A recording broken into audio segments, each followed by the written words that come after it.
President Abdel Fattah al-Sisi received a high-level delegation from the U.S. Congress, Democratic and Republican parties on Wednesday.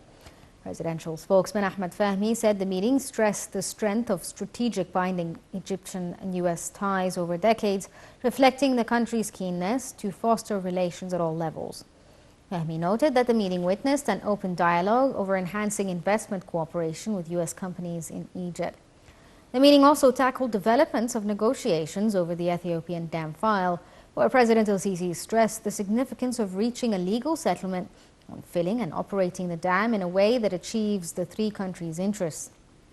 Two sides probed Egypt's efforts in combating terrorism and extremism, as well as boosting human rights. In this context, the U.S. delegation praised Egypt's role in preserving peace and stability in the Middle East region. The delegation further praised Egypt's success in upgrading infrastructure and establishing new cities. Prime Minister Mustafa Madbouli chaired the weekly cabinet meeting on Wednesday to review several files. The cabinet agreed to establish a BRICS unit at the government headquarters in New Alamein City to deal with means of boosting cooperation with the bloc's members. The meeting tackled the Premier's participation in the BRICS summit on behalf of President Abdel Fattah al-Sisi in South Africa, during which an invitation for Egypt to join the bloc starts on January 24th was announced.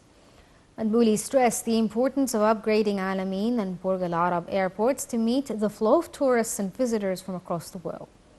He pointed out to efforts exerted to turn the New Alamein city into a tourist destination throughout the entire year.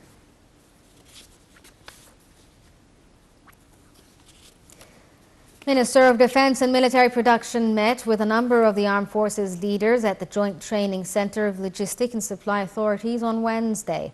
During the meeting, the minister stressed the significance of raising awareness of the Armed Forces personnel to comprehend the ongoing events at all levels. The meeting reviewed a number of issues concerning the national security and challenges facing the Armed Forces during the current stage.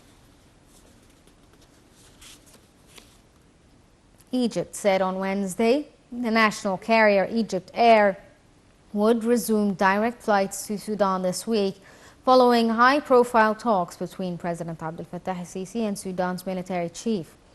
The Ministry of Civil Aviation said that Egypt Air would launch a weekly flight route from Cairo to the Sudanese coastal city of Port Sudan starting Friday. According to local media, Sudanese authorities reopened the airspace in the east of the country earlier this month.